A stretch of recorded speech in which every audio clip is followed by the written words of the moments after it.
listening to the Metal Command Podcast.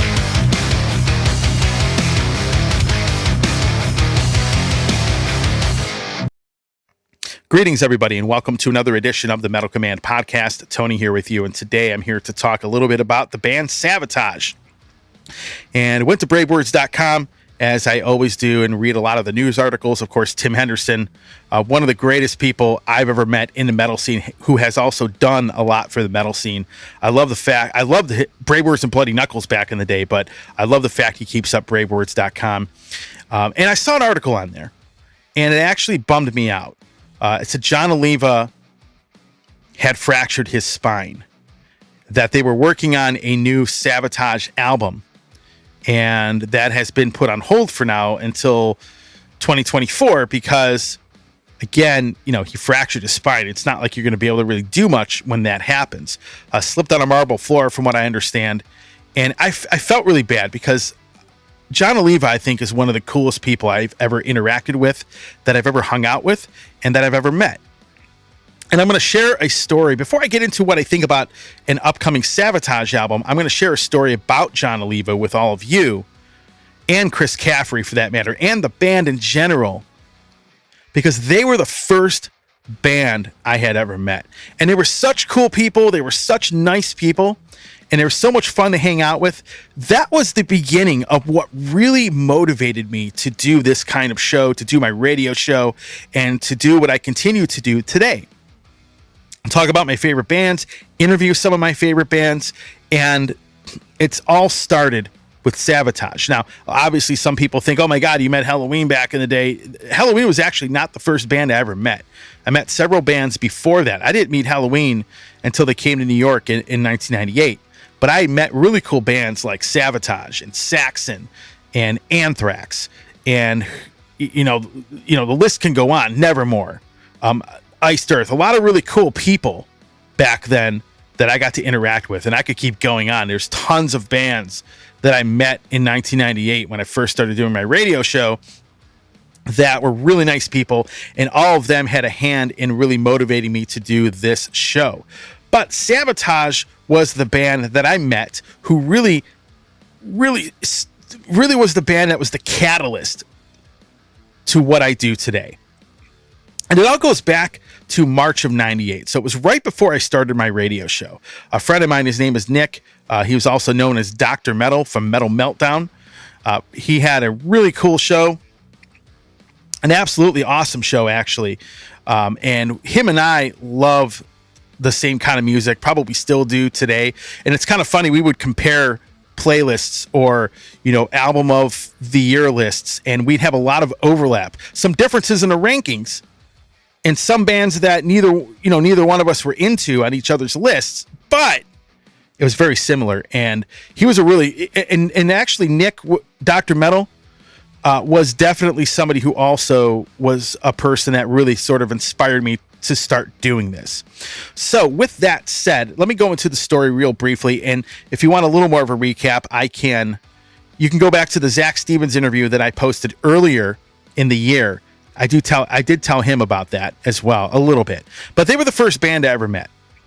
So Nick, he was asking me, hey, can you maybe go down and pick up Chris Caffrey and Jon Olva so they can come down and come live on a radio show? And then Nick would obviously take them back to their hotel. So I went down there, downtown Cleveland, middle of the day.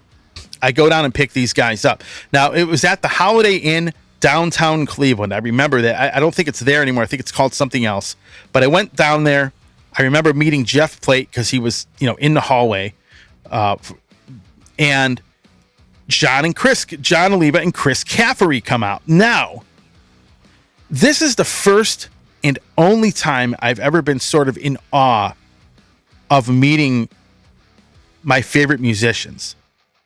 For two reasons. Number one, these guys were so down to earth that I realized, man, these guys really are human. Because before that, when you're a kid, because I was basically a kid, this is 25 years ago, over 25 years ago, I'm in awe that these guys, I'm like, wow, it's Savatage, right? And I had only been listening to Savatage for a year, but Nick is also the reason why I got into Savatage to begin with. So I loved their music. I remember paying a ridiculous amount of money to get the first version of Wake of Magellan, which came out in late 97. I had to import it. And as you know, all of you out there who bought CDs back then, import CDs were not cheap. They were really, really expensive. But I wanted the album that bad. I wanted it early, and you didn't have streaming or anything like that back in those days. So I definitely ended up getting that CD, and I got to meet Chris and Jon. So I was driving this little red Chevy Beretta GT. It was my first car. I was in college. I was a young kid. And I get these guys in my car, and Jon's just like the nicest person. Like, we're talking about music, we're talking about a lot of different stuff, talking about cars and all sorts of really cool stuff. And while Jon and I are having this conversation, what was really funny about it is in the back seat was Chris Caffery, who really wasn't saying much of anything. But about every 5 minutes, he would do some kind of Austin Powers impersonation. And I remember this because I had the windows down. I'm driving in downtown Cleveland, and I hear like Chris Caffery doing some kind of Austin Powers impression. And people are looking at the car like, where is this coming from? Who is this dude saying this? Like, he's going, "Shacktastic groovy, baby." And that's like, obviously, my horrible British accent that I'm putting on display. But he was saying stuff like that. And it was funny. I would laugh. Well, anyway, I get to take those guys down to the station. They did a really nice interview. Nick did a great job, as he always would do in the interviews that he did. And, he took them back to the hotel. We went to the venue, obviously, at one point. And I got to meet all the guys. I hung out with Al Petrelli for a little bit. I got to meet Johnny Lee Middleton.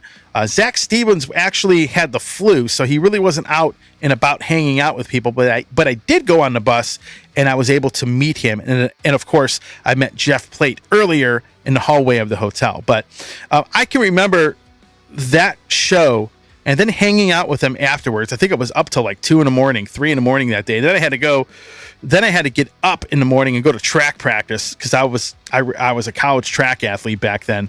But I met those guys, really, really super nice guys and super cool people. And I was really grateful to have been able to meet them. And as I said before, to this day, that is a band that after meeting them, because they were so cool and they were really nice guys, that is what really helped inspire this show. Now, let me talk a bit about Savatage in general as a band. Okay. I think all of those guys, as far as solo stuff goes, Jon Oliva's playing an amazing band. Circle to Circle, with Zach Stevens, an amazing band. And I actually like Chris Caffery's solo stuff a lot. And still my favorite Chris Caffery solo song is Pisses Me Off. But anyway, I've always liked Savatage. So my favorite album by them has always been Gutter Ballet. I think musically, I know a lot of people love Hall of the Mountain King. Most people will say that's their favorite album, but Gutter Ballet for me was the album by Savatage. And, when I think of that band, I always think of Chris Oliva. Like, what would he have done if he had not passed away? Right. I think the same thing about Randy Rhoads too. Like, what would Randy Rhoads have accomplished if he hadn't passed away or hadn't died so young? Right. But I loved Chris Oliva's playing. Chris Oliva was just a phenomenal guitar player. And there's a section of the fan base that thought Savatage lost something when Chris died, basically. After Edge of Thorns, a lot of people thought that the band lost a little bit of something. Some people weren't really happy about Zach replacing Jon, but they understood it. But when Chris passed away, a lot of people thought the band lost something. But the band continued. They had an album, Handful of Rain, that came out after Edge of Thorns, which I thought was actually a pretty solid record, to be honest. The Savatage albums that I love the first album in the EP. Fight for the Rock, I can kind of live without that one. Power of the Night was great. Hall of the Mountain King is great. Gutter Ballet is phenomenal. Streets is a really, really good album. And Edge of Thorns. Pretty much all of those albums, to me, are my favorites. Now, when it comes to stuff like Dead Winter Dead, right here, this album here, I like quite a bit. And it's funny because you have Christmas Eve Sarajevo, which became, was put on a Trans-Siberian Orchestra album. This was like the song that launched Trans-Siberia Orchestra, which is another group of albums that are just pure genius, right? So I've liked Savatage over the years. I wasn't one of these people that kind of fell off and stopped liking them once Jon stopped singing or Chris wasn't in the band anymore. And when I say Chris, I say Chris Oliva. But they've always put out good stuff. Wake of Magellan's a phenomenal record. It's a great record. Probably in my top 5, to be honest. My top 5 would probably be Gutter Ballet, probably Hall of the Mountain King. I probably would have Edge of Thorns there. The Wake of Magellan would be there, and then Power of the Night. So those 5 albums are probably my favorite Savatage albums. As far as them working on a new one, I think it's great. Now, me personally, I've always thought that Trans-Siberian Orchestra was sort of what Savatage became, right? Like they sort of evolved into that. And if Savatage had not put another record out again, or wasn't working on one again, I could be fine with that, because TSO was there. The musical genius of Jon Olva and Paul O'Neill is there, along with all the other great musicians that they have on those albums. So I would be okay with it, but I'm also okay and pretty happy that they are working on a new Savatage album. I think that is something that's really, really cool. Maybe not necessary for someone like myself, but I'll embrace it and I'll support it and I'll probably like it. And again, all these guys like Zach and Chris, Chris Caffrey and Jon Olva have done great stuff. I've been able to interview Jon Olva over the years.